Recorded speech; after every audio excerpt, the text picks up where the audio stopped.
बिस्मिल्लाहिर्रहमानिर्रहीम। शुरू अल्लाह के नाम से जो बड़ा मेहरबान निहायत रहम वाला है। अस्सलाम वालेकुम गाइस। इस स्टोरी में हम डिस्कस करेंगे ऑर्गेनाइजेशनल कल्चर के बारे में और ऑर्गेनाइजेशन चेंज के बारे में, और इसके अलावा strategies employed to lower cost और इम्प्रूव सर्विसेज के बारे में डिस्कस करने। तो ये जो अभी मैं आपको थोड़ी देर बाद स्लाइड्स दिखाऊंगा वो इन प्रिंसिपल और इंफॉर्मेशन सिस्टम 9th एडिशन के हिसाब से इसी बुक में से जो है वो स्लाइड्स वगैरह जो है बनाई गई हैं, यानी कि यहाँ बहुत डिटेल के साथ बुक में लिखा हुआ, अगर डिटेल के साथ पढ़ना चाहिए यहाँ बुक से आप जो खुद से जो है वो रीड आउट वगैरह कर सकते हैं। इसमें जो अनफ्रीजिंग, मूविंग, रीफ्रीजिंग वगैरह क्या होता है ये सारी चीज़ें लिखी हुई हैं, लेकिन स्लाइड में ये चीज़ें ये वाली नहीं की, बाकी सारी चीज़ें जो वो इंक्लूड की गई क्योंकि ये इतनी इंपॉर्टेंट नहीं है। उसके बाद री इंजीनियरिंग, कंटिन्यूस इंप्रूवमेंट वगैरह ये सारी चीज़ें इसमें इंक्लूड होती है। तो चलते हैं क्योंकि यहाँ डिटेल के साथ बहुत ज़्यादा लिखा है। मैं एक लेक्चर कैसे डिलीवर करते हैं वो बेसिकली स्लाइड के थ्रू ही डिलीवर किया था, इसलिए हम चलते हैं स्लाइड्स के ऊपर और यहाँ इसको आप डिस्कस करने की जो है वो कोशिश करते हैं। तो सबसे पहले हमारे पास आ जाता है ऑर्गेनाइजेशनल स्ट्रक्चर, यानी कि कल्चर क्या होता है उसके ऊपर बात करते हैं। तो ऑर्गेनाइजेशन कल्चर क्या होता है, सबसे पहले हम देख लेते हैं कल्चर क्या होता है। तो कल्चर जो ये किसी भी चीज़ की वजह से बन सकता है, जैसे कि कल्चर में आप कह लें कि किसी ड्रेसिंग की वजह से कल्चर बने, अगर किसी की मुख्तलिफ लोगों की अगर लैंग्वेज सेम है तो उनका अपना कल्चर होगा, ड्रेसिंग अगर चेंज है तो उनका अपना कल्चर होगा, यानी कि हर एक कल्चर डिपेंड करता है कि किस चीज़ के ऊपर बन रहा है।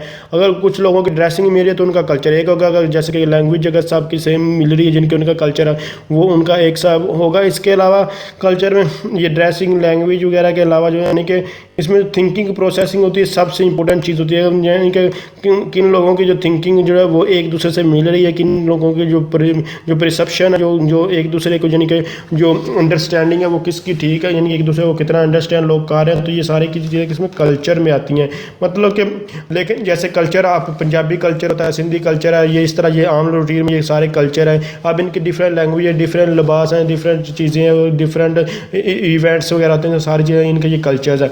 अब इसी तरह मैं आपको यानी कि जैसे कि यूनिवर्सिटीज़ वगैरह में ये आप एग्जांपल ही ले लें, तो जैसे वो टीचर्स का अब ये थिंकिंग प्रोसेसिंग वगैरह इस तरह बन जाए कि किसी भी जो फैकल्टी मेंबर की बात पीछे उसके बाद जो किसी ने बात नहीं करनी, तो अब वो कोई बात नहीं करा तो उनका भी एक कल्चर बन चुका। तो ये सारी चीज़ें इस तरह डिपेंड करती है। तो इसी तरह आप ऑर्गेनाइजेशन स्ट्रक्चर पर की बात करें तो ऑर्गेनाइजेशन में भी यही चीज़ें आती हैं, यानी कि इसमें वैल्यूज़, ऑर्गेनाइजेशन की वैल्यूज़ क्या है, उसकी vision, norms, working language, systems, symbols, believes और हैबिट्स वगैरह सारी चीज़ें इसमें इंक्लूड जो है वो होती है ऑर्गेनाइजेशन स्ट्रक्चर वगैरह में। तो ऑर्गेनाइजेशन में दो, अगर कल्चर की बात करें उसमें सबसे बेसिक चीज़ क्या कल्चर में आती है, लैंग्वेज, आम बात में अगर की जाए तो। लेकिन ऑर्गेनाइजेशन स्ट्रक्चर में क्या है कि एक तो प्रोडक्ट यानी कि सॉफ्टवेयर जो उनका जो प्रोडक्ट बना रहे हैं वो इंक्लूड होगा, और दूसरी चीज़ क्या होगी इसमें लैंग्वेज। ऑर्गेनाइजेशन स्ट्रक्चर में दो मेजर चीज़ें आती हैं, एक हमारे पास क्या आती है कि लैंग्वेज और दूसरी प्रोडक्ट वगैरह आ जाती है, जबकि और कल्चर में सिर्फ एक सिंबल जो अगर लैंग्वेज को ही ले लिए तो लैंग्वेज ही कल्चर को क्रिएट कर देती है, बाकी सारी डिटेल तो ये आपके सामने है, यानी कि थिंकिंग प्रोसेसिंग वगैरह सब कुछ, आपके सिंबल्स ये सारा कुछ, यानी कि आपको वर्किंग नॉर्म सिस्टम वगैरह सब कुछ जो आपको विजन वगैरह सब कुछ बता चुका हूँ। अब ऑर्गेनाइजेशन स्ट्रक्चर में मुख्तलिफ कल्चर के जो है वो लोग होते हैं। अब हर यानी कि एक ऑर्गेनाइजेशन है वो उसमें अगर वो मल्टीनेशनल ऑर्गेनाइजेशन जो मुख्तलिफ कंट्रीज़, तो इसकी तरफ जाने की बजाय मैं आपको अभी एग्जांपल जैसा कि मैं अभी आप उर्दू में बोल रहा हूँ और ये हमारा कल्चर जो है यानी कि ये पाकिस्तानी हमारी लैंग्वेज हमारा पाकिस्तानी कल्चर है। देखिए अब अगर मेरे लैंग्वेज को कोई नहीं समझ रहा तो वो कैसे मेरी ये बात को अंडरस्टैंड, ये इस लेक्चर को कैसे अंडरस्टैंड कर पाएगा। इसीलिए अगर मुख्तलिफ जगह के यानी कि मुख्तलिफ लोग वगैरह मुख्तलिफ वर्क कर रहे हैं किसी ऑर्गेनाइजेशन वगैरह में, तो अगर उनका कल्चर जो है वो सेम है तो वो एक दूसरे की बात को ईजिली अंडरस्टैंड कर पाएंगे। तो अगर उनका कल्चर सेम नहीं है तो वो एक दूसरे की जो थिंकिंग प्रोसेसिंग वगैरह उसको ठीक तरह से अंडरस्टैंड नहीं कर पाते। लेकिन ऑर्गेनाइजेशन में फ़ायदा भी होता है, और मुख्तलिफ ऑर्गेनाइजेशन चाहते हैं कि वो डिफरेंट कल्चर के वहाँ लोग वर्क करें। देखिए अब एक कल्चर के लोगों को ठीक तरह से समझने की चीज़ है क्योंकि हर एक कल्चर के लोगों को डिफरेंट जो थिंकिंग होती है, डिफरेंट प्रोसेसिंग, हर एक बंदे की अपनी अपनी थिंकिंग होती है। तो इसीलिए मुख्तलिफ कल्चर के लोगों को कुछ किया कि हायर किया जाए ताकि वो ठीक तरह से वर्क करें, क्योंकि अगर एक ही कल्चर के लोग वो एक जगह बैठ के बातें करने लगे तो इस तरह वो ठीक भी वर्क नहीं करते, वो एक दूसरे के दोस्त या एज अ जो फ्रेंडली वर्क करें। जैसे कि अगर कोई भी बाहर के कंट्री में कोई भी चला जाता है, जैसे कि पाकिस्तान से अगर कोई बंदा बाहर गया तो अगर उसको पाकिस्तानी कहीं दूसरे कोने से दूसरे कोने का मिल जाए तो उसके फ्रेंडशिप बन जाएगी, तो वो उस पर वर्क करना चाहता है। अब इसी तरह ऑर्गेनाइजेशन में भी चाहती है कि कोई यानी कि डिफरेंट कल्चर के लोगों और आपस में ग्रुप बनाकर वो इस तरह जो वर्क करेंगे कि इससे अच्छा इम्पैक्ट पड़ता है किसी भी ऑर्गेनाइजेशन के लिए। इसी अलावा जो सेल्स और मार्केटिंग के लोग वगैरह आते हैं वो भी जिस कल्चर में जाकर उन्होंने सेल और मार्केटिंग वगैरह करनी, ताकि वो अच्छे वे से वहाँ सेल और मार्केटिंग वगैरह करो, वो उस तरह के कल्चर के लोग जो वो हायर वगैरह जो है करते हैं अपनी ऑर्गेनाइजेशन में जो है वो इंक्लूड करते हैं। जैसे कि ये न्यूज़ कास्टर वगैरह होते हैं जो जिस लैंग्वेज यानी कि जिस एरिया को ईजी जो बलोचिस्तान के हैं, जो सिंध के हैं, जो सराद के पाकिस्तान के यानी कि किसी भी इलाके के हैं, पंजाब का जहाँ से भी, अब जिस इलाके का कोई बंदा तो उसी को न्यूज़ कास्टर वाले भी जो है वो रिपोर्टिंग के लिए वहाँ ही जो वो कास्ट इस क्यों उसकी रीज़न ये है कि वो उनके कल्चर को ईजिली जो अंडरस्टैंड कर पाता है। तो इसी तरह ऑर्गेनाइजेशन स्ट्रक्चर में भी उस तरह के लोग हायर किए जाते हैं तो एक दूसरे के कल्चर को ईजिली अंडरस्टैंड जो है वो कर पाएँ। तो इसके अलावा डिफरेंट ऑर्गेनाइजेशन में डिफरेंट यानी कि ये different organisation to organisation culture जो है वो डिपेंड करता है। हर एक ऑर्गेनाइजेशन का सेम कल्चर नहीं होता।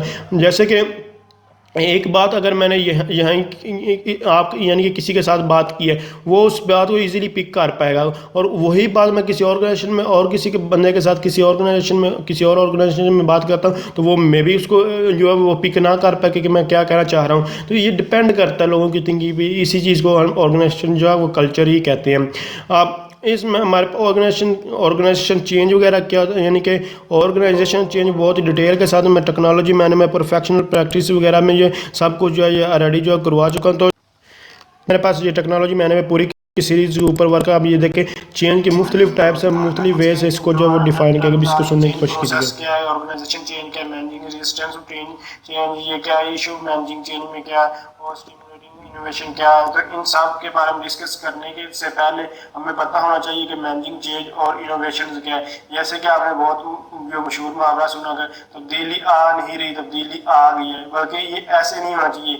ये इस तरह होना चाहिए कि तब्दीली आई नहीं है बल्कि तब्दीली आ रही है, क्योंकि जो चेंज है हमेशा जो है तो यानी कि न्यू से न्यू टेक्नोलॉजी, नई से नई चीज़ें जो आती जा रही हैं, इसलिए जो है तब्दीली आई नहीं तब्दीली बल्कि आ रही है। तो इसके बारे में जो कि ये सारी चीज़ें हम वन बाय वन डिस्कस करेंगे, इसलिए इससे पहले हमें इस यानी कि प्रोसेस क्या होता है इसके बारे में, और ऑर्गेनाइजेशन प्रोसेस वगैरह क्या होता है इनके बारे में हमें पता होना चाहिए।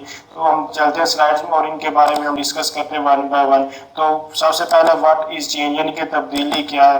तो चेंज क्या है, तब कोई किसी भी चीज का एक हालत से दूसरी हालत में यानी कि चेंज ना उसको कहते हैं बदलना, उसको कहते हैं चेंज। यानी कि अगर आपको ये कहा जाए कि आप अपना हुलिया जो है चेंज करें यानी कि अपने आप को बदलें, तो आपके लिए बहुत ही मुश्किल चीज होगी। तो आपके या आप इस तरह आप कह सकते हैं कि आपको बदलना बहुत मुश्किल होगा और कुछ लोगों के लिए आसान होगा, लेकिन ज्यादातर ये मुश्किल चीज होती है। तो सबसे पहले हम देखते हैं कि ऑर्गेनाइजेशनल चेंज क्या है, यानी कि जो हमारी ऑर्गेनाइजेशन में क्या चेंज, यानी कि ये चेंज किस लोगों में आ सकता है या फिर किसी भी ऑर्गेनाइजेशन के स्ट्रक्चर में आ सकता है। ये टेक्नोलॉजी यानी किसी भी चीज का बदलना उसको कह सकते हैं हम, वो चेंज है। और वो ऑर्गेनाइजेशन का हो सकता है, अगर ऑर्गेनाइजेशन स्ट्रक्चर चेंज हो रहा है या लोग ऑर्गेनाइजेशन के पीपल चेंज हो रहे हैं, उनमें तब्दीली आ रही है, और या फिर टेक्नोलॉजी न्यू से न्यू टेक्नोलॉजी आ रही है, तो उस इन सारी चीजों को कह रहे हैं तो ऑर्गेनाइजेशन चेंज। ऑर्गेनाइजेशन क्या चेंज क्या होता है एज ए टॉपिक, हम इसको आगे ऑर्गेनाइजेशन के टाइप्स में डिस्कस करेंगे डिटेल के साथ। तो फिलहाल इसके लिए इतना ही।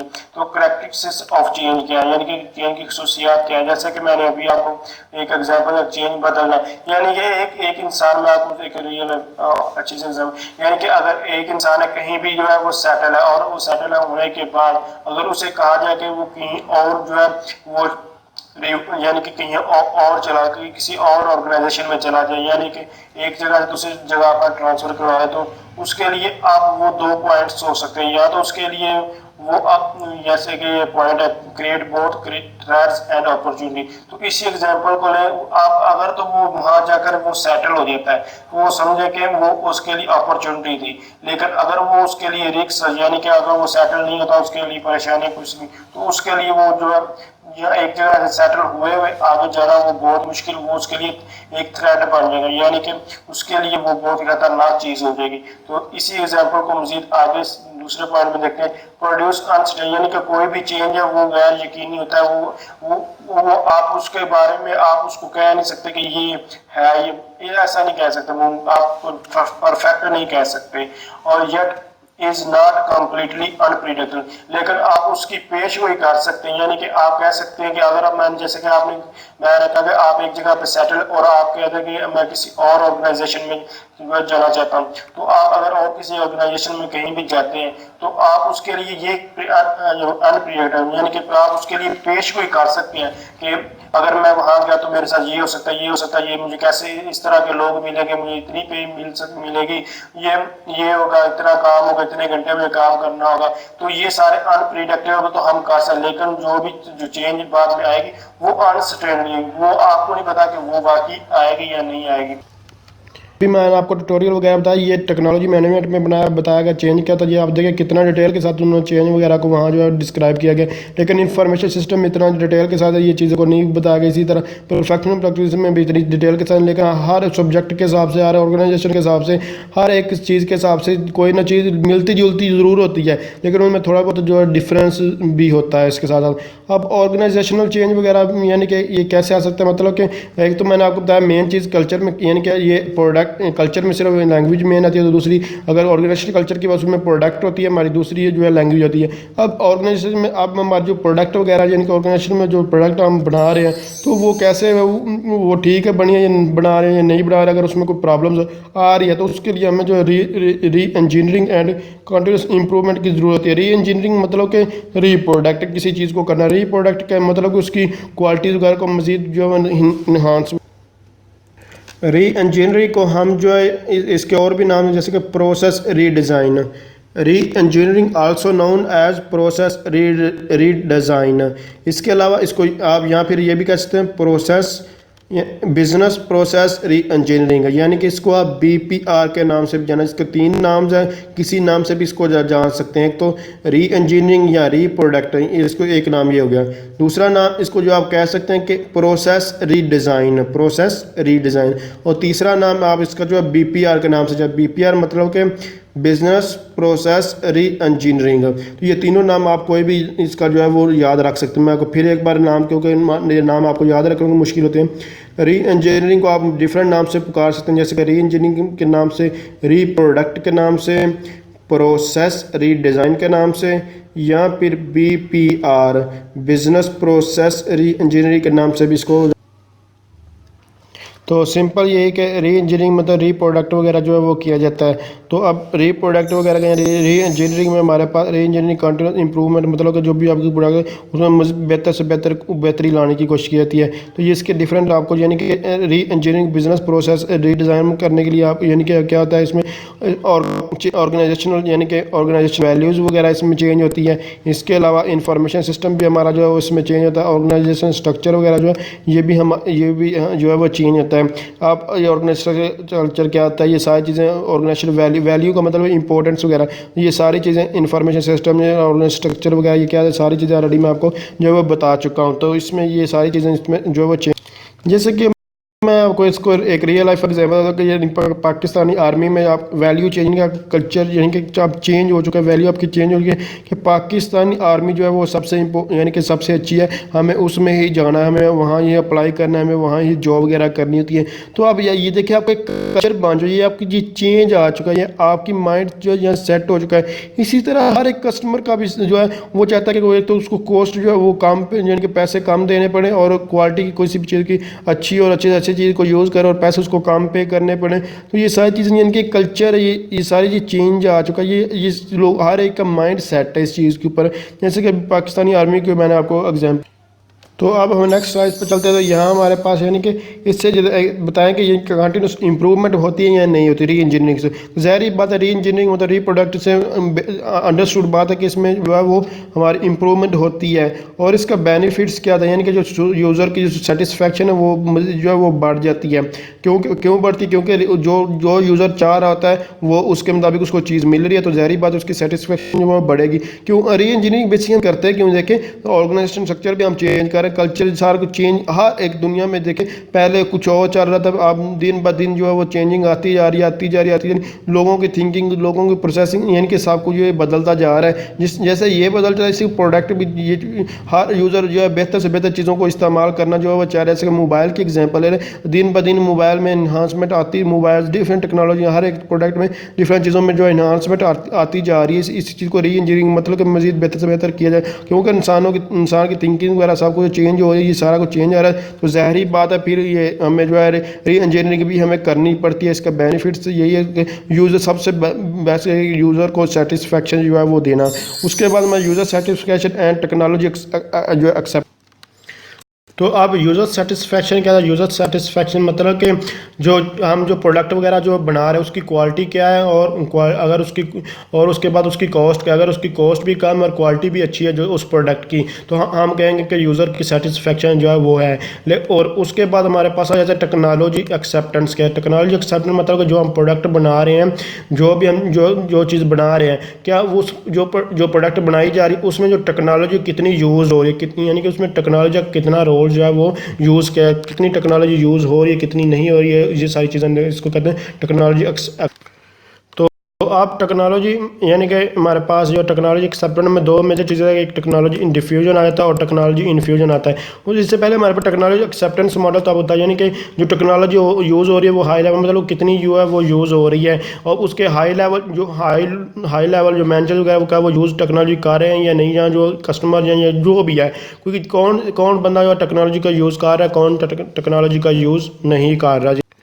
मतलब कि हायर लेवल जो अथॉरिटी है क्या उसको जो यूज़ का टेक्नोलॉजी का यूज़ कर रही है, यानी जो लोअर स्टाफ वगैरह वो क्या वो टेक्नोलॉजी का यूज़ कर रहा है या नहीं कर रहा है। उसको टेक्नोलॉजी डिफ्यूजन का, डिफ्यूजन का मतलब यानी कि जो टेक्नोलॉजी वो कितनी स्प्रेड हो रही है, मतलब कि जो हमने जो प्रोडक्ट वगैरह जो बनाई है, क्या वो किस टेक्नोलॉजी, यानी वो किस मेथड के थ्रू मार्केटिंग में वो जा रही है, कैसे वो सेल हो रही है, किस टेक्नोलॉजी के थ्रू उसको जो है वो सेल आउट किया जाए, कैसे वो जो टेक्नोलॉजी, यानी कि प्रोडक्ट बनने के बाद जो भी काम हो रहा है कौन सी टेक्नोलॉजी यूज़ की जा रही है, वो चीज़ें जो है देखी जाती है। जैसे कि यहाँ अमेज़ोन की एग्जांपल दी, यानी कि अमेज़ोन एक वेबसाइट है, उसके ऊपर डिफरेंट प्रोडक्ट वगैरह जो है वो सेल परचेज वगैरह सब कुछ जो है वो की जा रही होती हैं। मतलब कि यहाँ इस टेक्नोलॉजी का जो है यूज़ की, जैसे कि OLX पाकिस्तान में बहुत ही मशहूर है। OLX वगैरह भी, जैसे कि आप मोबाइल वगैरह सब कुछ जो यानी कि आप एक कोई चीज़ बना रहे हो उसके ऊपर कौन सी टेक्नोलॉजी का यूज़ की, कितनी टेक्नोलॉजी जो है इन्वॉल्व है, तो ये सारी चीज़ें जो है वो देखी जाती हैं। और उसके बाद टेक्नोलॉजी इन्फ्यूजन मतलब कि जो आप प्रोडक्ट बना रहे हैं उसके ऊपर कितनी टेक्नोलॉजी जो है यूज़ की जा रही है। टेक्नोलॉजी बनाते वक्त कितनी जो है टेक्नोलॉजी का यूज़ किया, यानी कि कोई प्रोडक्ट बनाते वक्त कितनी टेक्नोलॉजी का यूज़ किया है, उसका कहते हैं टेक्नोलॉजी इन्फ्यूजन। और जब जो प्रोडक्ट वगैरह बन जाती है उसके बाद उसको जो है लॉन्च वगैरह कहाँ किया जाए, कैसे किया जा रहा है, उसके ऊपर लॉन्च यानी कि बनाने के बाद कितनी टेक्नोलॉजी का यूज़ किया है, उसको टेक्नोलॉजी सिंपल ये इसका डिफ्यूजन वगैरह स्प्रेड वगैरह होता है। और इन्फ्यूजन मतलब कैसे किसी चीज़ के अंदर समाज है, यानी कि ऑर्गेनाइजेशन के अंदर ही जो हम काम करें। उसके क्वालिटी क्या थी? क्वालिटी सिंपल वही चीज़ें जो हम बार बार पढ़ते हैं, यानी कि यूज़र की सेटिस्फेक्शन जो है, ये कस्टमर या यूज़र एक चीज़ है, कस्टमर या यूज़र की जो सेटिस्फेक्शन जो एक्सपेक्टेशन है उसको फुलफिल करना वो हमारे पास क्वालिटी में आता है। आप देखें क्वालिटी को इन्हांस, यानी कि टेक्नोलॉजी यूज यानी कि इंश्योर क्वालिटी वगैरह जो हमारे पास आपको गिवन है, तो आप क्वालिटी को जो है बढ़ाया कैसे ज़्यादा, उसके बढ़ाने के लिए हमारे हम किसकी मदद लेते हैं? आउटसोर्सिंग वगैरह की मदद लेते हैं। आप आउटसोर्सिंग क्या आती है? जैसे कि आपने जो क्वालिटी वगैरह बढ़ानी है लेकिन आपके पास पैसे नहीं है या कोई और इशू है, पैसा है लेकिन आप यानी कि आपकी कॉस्ट ज़्यादा लग रही है, तो उस चीज़ के लिए आपको फिर आउटसोर्सिंग का जो है वो सहारा लेते हैं। मतलब कि बाहर से किसी की हेल्प है, जैसे कि कोई सॉफ्टवेयर हाउस है, आप सॉफ्टवेयर कोई बंदा है उसने सॉफ्टवेयर बनाया था, उसने किसी सॉफ्टवेयर हाउस वाले को कहा कि ये मुझे सॉफ्टवेयर चाहिए। अब वो उसने जो सॉफ्टवेयर बनवाना था, आप ऑर्गेनाइजेशन वो उस सॉफ्टवेयर के ऊपर ठीक था, यानी कि वो उनके पास इतने रिसोर्सेज नहीं कि वो उसको खुद बनाए, तो वो क्या कहते हैं, वो खुद बनाने के बजाय किसी और को कह देंगे ये मुझे सॉफ्टवेयर बना दे, मैं आपको पे कर दूंगा। तो उससे क्या होता है कि उसकी कॉस्ट वगैरह जो कम हो सकती है। जैसे कि रियल लाइफ आपको एग्जांपल देता हूँ कि आप किसी हॉस्टल वगैरह में रह रहे हैं, आप एक स्टूडेंट है, ठीक है, आप एक लड़का कहीं रह रहा है, तो वो जो खाना बनाएगा यानी कि उस पर बहुत ज़्यादा जो है वो कॉस्ट आ जाएगी इसकी निस्बत के वो जहाँ वो जाए या बाज़ार वगैरह में वहाँ से वो परचेज़ करके ले आए। अब वहाँ वो परचेज़ जो करके लाएगा उसको वो सस्ता पड़ेगा, जबकि अगर उसको घर वो बनाएगा तो वो बहुत ही महंगा बनेगा। लेकिन अगर वही अगर 5-6 लोग वहाँ के घर में रह रहे हैं और वो खाना बनाएंगे तो वो उनको सस्ता पड़ेगा एज़ कम्पेयर टू बाज़ार की निस्बत। तो ये डिपेंड करता है कि किस कंडीशन पर आप देखें। कोई भी आप आउटसोर्सिंग का क्यों यहाँ जो है हेल्प ली, यानी कि आपको जो एग्जांपल दिए मतलब कि कोई समझ का जो सॉफ्टवेयर हाउस है वो डिज़ाइनिंग वगैरह के ऊपर जो है काम करें, उनको जो है वो इम्प्लीमेंटेशन टेस्टिंग वगैरह के मुख्तलिफ जो है वो पीपल जो है हायर करने पड़ेंगे अब एक ही प्रोजेक्ट के लिए, तो वो उनको तो बहुत ज़्यादा कॉस्ट पड़ सकती है। तो इसलिए वो आउटसोर्सिंग का जो है वो सहारा ले लेते हैं। तो इस चीज़ को कहते हैं आउटसोर्सिंग। मतलब कि खुद अगर नहीं भी अगर क्वालिटी वो आप यहाँ क्वालिटी इन्हांस करने के वो लग जाएंगे यूज़र जो कह रहा है, तो लेकिन उसका जो वो बहुत ज़्यादा कॉस्ट है तो उसका फ़ायदा नहीं होता। इसलिए आप यहाँ जो है बाहर से आउटसोर्सिंग का सहारा ले रहे हैं, मतलब कि कॉस्ट भी कम हो रही है, क्वालिटी भी उनकी जो है इन्हांसमेंट हो रही है। उसके बाद ऑन डिमांड कंप्यूटिंग आ जाती है। तो ये तो सिंपल ऑन डिमांड जो कंप्यूटिंग मतलब कि जहाँ आपको जिस चीज़ की चाहे मतलब कंप्यूटर वगैरह की कोई कंप्यूटिंग मतलब कि कोई टेक्नोलॉजी वगैरह की जो आपको ज़रूरत है उसकी डिमांड करना, यानी कि इसको also known as on demand business कहते हैं। मतलब जिस चीज़ की डिमांड के ऊपर कोई भी, ये तो सिंपल आपको समझ लगी होगी। तो उसके बाद डाउन साइजिंग के, तो डाउन साइजिंग मतलब कि जो एम्प्लॉयज़ वगैरह उनको काम का मतलब कि यानी कि रिड्यूसिंग नंबर ऑफ एम्प्लॉयज़। तो डाउन साइजिंग कहते हैं जो एम्प्लॉयज़ उनको कम करना। अब एम्प्लॉयज़ को कम क्यों किया जाता है? देखिए जहाँ हमारे पास पहले ज़्यादा प्रोजेक्ट वगैरह किसी और यानी कि सॉफ्टवेयर हाउस की एग्जांपल है, कभी कभी क्या होता है कि बहुत ज़्यादा प्रोजेक्ट वगैरह जो बनाने होती हैं तो तब बहुत ज़्यादा एम्प्लॉयज़ वगैरह की ज़रूरत होती है। लेकिन अगर 1-2 प्रोजेक्ट है तो वहाँ ज़्यादा लोग अगर वो एम्प्लॉयज़ हैं तो वो उसके लिए हमें वो उनको यानी कि ज़रूरत ही नहीं है, तो उसके लिए हमें क्या अगर उनको रिड्यूस मतलब कम करना पड़ता है, क्योंकि उनके यानी कि जब ज़रूरत है उनको कहते हैं जब ज़रूरत है आपको बुला लेंगे, अदरवाइज हमें आपकी ज़रूरत नहीं है, तो उसको उनको निकाल दिया जाता है। या जो ठीक तरह से वर्क नहीं कर रहे उनको निकाल दिया जाए, तो इसको कहते हैं डाउन साइजिंग, मतलब रिड्यूस द नंबर एम्प्लॉयज़। जब एम्प्लॉयज़ की ज़रूरत नहीं है तो उनको जो है वो निकाल देना, इस चीज़ को कहते हैं कि डाउन साइजिंग। या फिर ये भी कंडीशन हो सकती है यानी कि 2-3 लोग काम कर रहे हैं। अब 2 काम जो 2 लोग मिलकर वही काम कर रहे हो, 3 लोग मिलकर वही काम कर रहे हैं, तो उसकी निस्बत हम 2 काम एक को निकाल दें, 2 वही काम कर रहे हैं तो उसको ही हम जो है वो हायर कर रहे हैं, 2 ही को इसको भी ये भी इसका कंसेप्ट है। तो ये डिपेंड करता है कि कौन सी कंडीशन, हर एक चीज़ जो है वो कंडीशन पे डिपेंड करती है। कोई इस तरह तो है नहीं कि बगैर कंडीशन जो है वो वर्क करें। तो ये हमारे पास यहाँ से क्लियर हो चुका है, यानी कि आउटसोर्सिंग, ऑन डिमांड कंप्यूटिंग ये सारा कुछ क्या होते हैं हम देख चुके। तो अगर आप समझ रहे हैं ये वीडियो हेल्पफुल, को लाइक शेयर और कमेंट जरूर करें। तो थैंक्स फॉर वॉचिंग, अल्लाह हाफिज़।